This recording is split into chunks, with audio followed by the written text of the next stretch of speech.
jërë ngeen jëf sunu mbokk internautes yi mbokk yi maa ngi leen di nuyu yéen ñi nekk ci biir réew mi ak yéen ñi nekk ci bitim réew maa ngi leen di nuyu di leen di ziar mbokk yéen ngi ci Baol Info TV Abdou Khadre Seck moo nekk ci kàddu gi di bàyyi ko fii ci dëkk bu sell bi di Touba ma leen di ziar bu baax a baax mbokk yi tey di ñaari fan ci weeru juillet atum 2025 ñu bëgg ñëw nag ci mbiri Ousmane Sonko ak Mame Mbaye Niang Mame Mbaye Niang mi nga xam ne daw na génn réew mi ndax xam na bu dawul génn réew mi lan moo ko ci mën a fekk ginnaaw bi nguuru Macky Sall gi daanoo léegi nag démb ba tey am na ñu bari ñoo xam ne ñoo ngi jóg di wax naan Ousmane Sonko du mën a nekk candidat 2029 ba Ousmane Sonko tontu si naan gisul ku ko mën a teree nekk candidat ci élection bu mu mën di doon saa su ko bëggee nekk candidat dégg naa avocat Mame Mbaye Niang wax ne lu jëm ci Ousmane Sonko dina bokk ci élection 2029 wala du si bokk conseil constitutionnel moo siy joxe AVM 2029 ñu bari nag jamono ji dañoo bëgg a lëndëmal xel yi ci candidature Ousmane Sonko 2029 am na ñoo xam ne liñ si jublu mooy indi débat Ousmane Sonko dina nekk candidat wala du nekk candidat ndax candidature Ousmane Sonko 2029 dafa intéressé ñu bari ñi nga xam ne nag ñoo nekk ci kujje gi ak yenn ci journalistes yi ak chroniqueurs yi li ñu bëgg Pastef waru leen see fekk si ndax ñiy opposé li ñu bëgg mooy ñi ànd ak Ousmane Sonko Pastef ak sympathisants yi nekk naan Ousmane Sonko candidat la dina nekk candidat par force ñi naan Diomaye mooy nekk candidat ñi naan Ousmane Sonko mooy nekk candidat ak ndax Ousmane Sonko mën naa nekk candidat ndax bu ñu nekk naan Ousmane Sonko opposition yi bu ñu naan Ousmane Sonko du nekk candidat dañu bëgg woo ñenn ñi inciter leen pour ñu def ay déclaration naan Ousmane Sonko candidat la par force loolu bu ko cadre Pastef waxee day mel ni day indi débat ci Ousmane Sonko Diomaye kan mooy nekk candidat te coow la loo xam ne amul benn sens amul njariñ kon piège bi nga xam ne tey ci la opposition bi nekk bu ci Pastef daanu ndax tey lu jëm ci candidature Ousmane Sonko du lu nit di laam-laamee ci réew mu sérieux kenn du ko waxtaanee presse sax du ci bind mën naa nekk candidat wala munta nekk candidat maanaam Ousmane Sonko éligible na wala éligibleul réew mu sérieux kenn du ko fi waxee boo gisee dogal yi nga xam ne tey moom mooy am ndax tey lu jëm ci mbiri Ousmane Sonko mi nga xam ne 2024 Ousmane Sonko ñu dugal ko ci fichier électoral bi élection législative ñëw Ousmane Sonko jiite ab liste Ousmane Sonko moomu tey ndax ku sérieux war naa taxaw naan Ousmane Sonko éligible na wala Ousmane Sonko éligibleut ba am ñuy wax naan Ousmane Sonko du bokk élection 2029 comme si que Ousmane Sonko moo ne leen 2029 candidat la loolu lépp pour def ay manipulation la pour jaxase Pastef la loolu mooy ñenn ñi rôle boobu la ñuy joué ñenn ñi dañoo bëgg ci opposition bi dañoo bëgg fexe ba waa Pastef am ñu génn naan Ousmane Sonko par force candidat la 2029 am ñu naan Diomaye candidat la mais Ousmane Sonko su bëggee nekk candidat 2029 maanaam sunu code électoral sunu constitution sunu lépp may na ko bu bëggee nekk candidat mu nekk candidat 2029 ndaxte Ousmane Sonko maanaam mbirum liñ ko daanee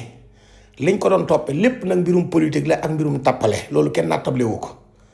mais Ousmane Sonko bi ko cour d'appel daanee juróom-benn weer yi kaso yu mu du tëdd ñu war a joxe 200 millions ñu dem cour suprême dëggal loolu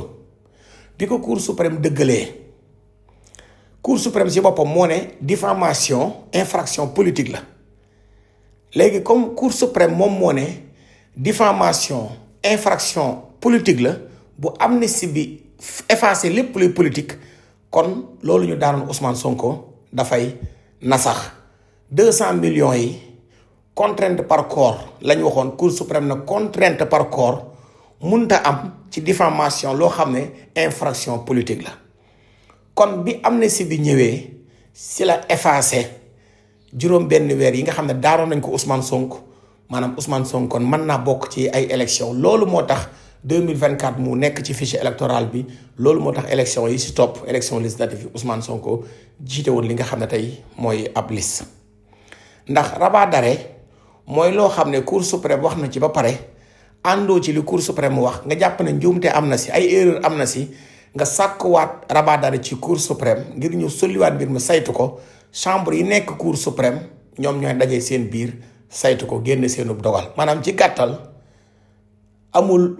xaaral conseil constitutionnel ndax bu avocat bu waxee ne nañ xaar conseil constitutionnel bi fii ba 2029 dañuy bëgg débat bi nekk Ousmane Sonko ndax candidat la ndax du nekk candidat bu ko dugal ci xelu askan bi ndax man dafa am ñu bëri ñu bokk Pastef ñu ma commencé wanaan ma ndax Ousmane Sonko 2029 su bëggoon a bokk ci élection yi ndax may nañ ko mu bokk si ndax dina mën a bokk ci élection yi ma ne leen bu leen dugg ci débat boobu tey débat bi nga xam ne moo war a am ci Pastef mooy li Ousmane Sonko wax plan redressement national maanaam redresser réew mi soppi réew mi réformer réew mi saytu réew mi auditer réew mi càmbar réew mi jubal réew mi lijjanti réew mi baaxal réew mi loolu mooy ali kalaj bi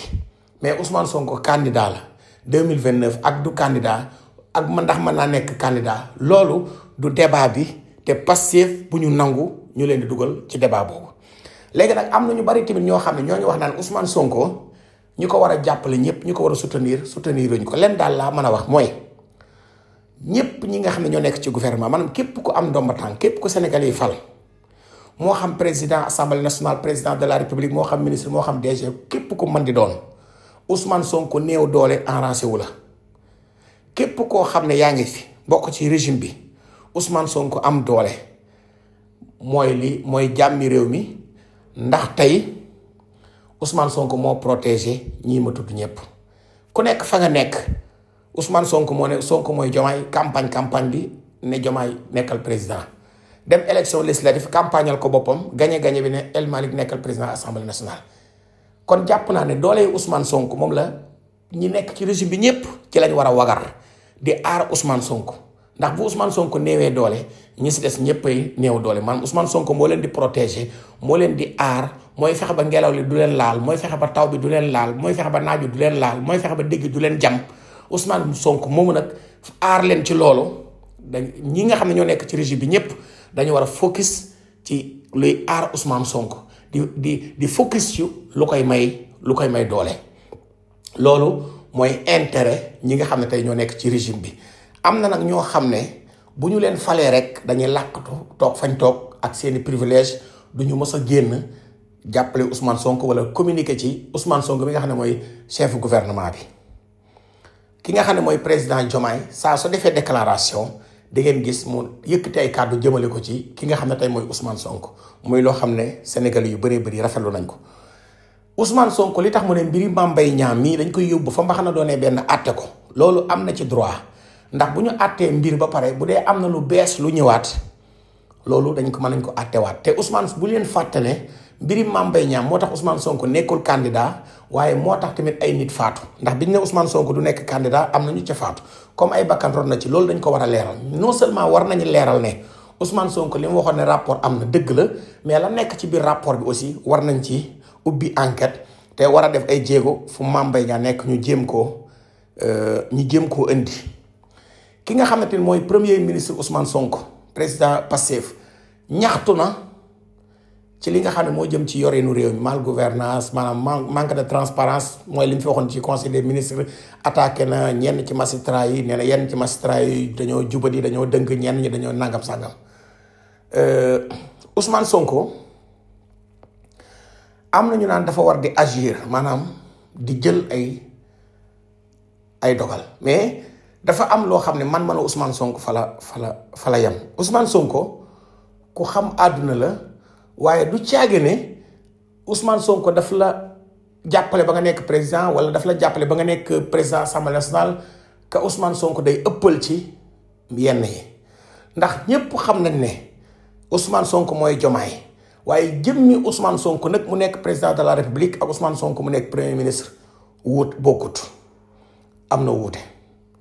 léegi tamit damaa jàpp ne justice bi ni ko Ousmane Sonko dénoncé comme Ousmane Sonko da doon dénoncé justice bi président Diomaye doon dénoncé justice bi ndax Diomaye dénoncé justice bi moo taxoon mu dugg kaso. comme justice boobu nga xam ne ñoom dañ ko doon dénoncé ñoom Pastef bi ñu dikkee nag war nañ see indi ay coppite yoo xam ne yu gaaw a gaaw lay doon te nag boo jiitee am réew am benn vision am benn politique da ngay dem jëli ñoo xam ne yéen a bokk gis-gis ci politique bi nga xam ne tey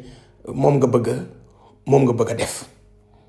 kon jàpp naa ne Pastef bu ñu nangu ku leen dugal ci yenn détails yi nañu focus ci li nga xam ne mooy plan redressement bi def ay réforme ci impôts yi def ay réforme ci douane ak yeneen yoo xamante ni tey maanaam am na ci. kon lii laa bëggoon a wax ci mbiri Ousmane Sonko maanaam ci tënk Ousmane Sonko yoon mën na koo may ñu ubbi waat dossier Mame Mbaye Niang bi ndax bu amee ay éléments nouveau ay éléments yu bees beneen bi dogal bi Cour suprême jël terewul Ousmane Sonko su bëggee nekk candidat 2029 dina samp na dem nekk candidat kenn mënu ko tere. beneen bi mooy bu leen kenn dugal ci débat boobu bëgg a jëm ak moom fii ba 2029 te jàpp naa ne loolu nguur gi bàyyi nañ ci xel kon mbokk yi ñu leen di sant di leen di gërëm.